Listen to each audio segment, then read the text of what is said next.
Founder with Steve Biko of the Black Consciousness Movement, a mobilizer of the heroic citizens of Soweto in South Africa, a lifelong fighter for national liberation, for social justice, for the emancipation from exploitation, and for the sovereignty of the peoples of Africa, Brother Lybon Mabasa.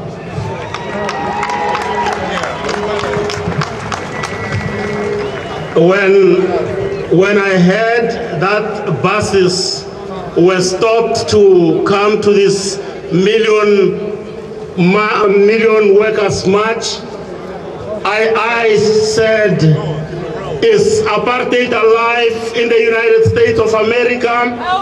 When I heard that workers cannot be allowed to express their aspirations and demands, it only reminded me of the apartheid regime in South Africa. They say to us today that we represent the minority, but they also give us figures where they say 3 billion people live under $1 a day, and we are gathered here to represent that 3 billion people. We meet today here, they tell us that we are a minority. They do not acknowledge that they are responsible for the wars that are decimating continents. They do not acknowledge that they are responsible for the war that is killing women and children in Iraqi.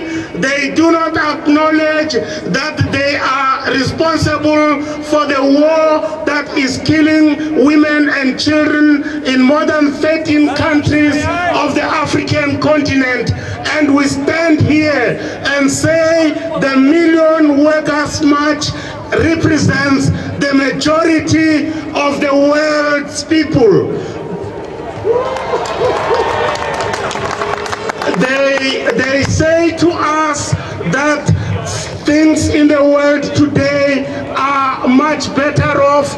They are asking us, the poor of the world, the black of the world, the young of the world, not to make any demands. And we agree that power will not concede anything unless we make the demands. So we make demands for justice, we make demands for an end to the war in Iraqi, we make demands for the end of the occupation of Palestinian territories. We make demands for change that will free our peoples in Africa. After many years of struggle in South Africa, people had hoped that black people in South Africa would be able to have a black majority rule.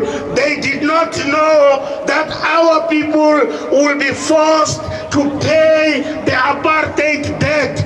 Every year, our country spent $8 billion paying the debt of apartheid, paying the debt that was taken by the apartheid regime to ameliorate white living standards, paying the debt of the apartheid regime that was taken to consolidate white opportunities and interests, paying the debt that was taken to strengthen the rule of the minority. And today we urge workers in the United States that they must join us in saying the apartheid debt is not the debt of South African people, in saying the debt must be completely and unconditionally counsel in saying that people who are facing death because of HIV/AIDS, that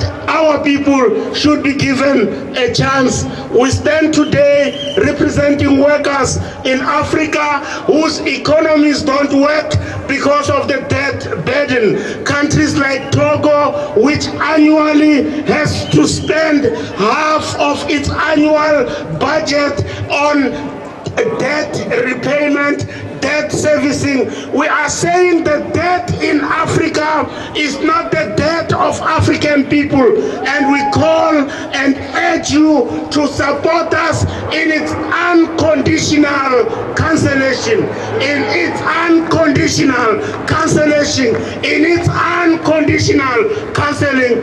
And finally, we urge that you join us in a war, in a fight to end the occupation of Iraq. We say, bring the soldiers home. We say, bring the working class home, because these are children of the American working class. These are children of the American working class. Bush, stop the war and give the working class a chance. Amandla!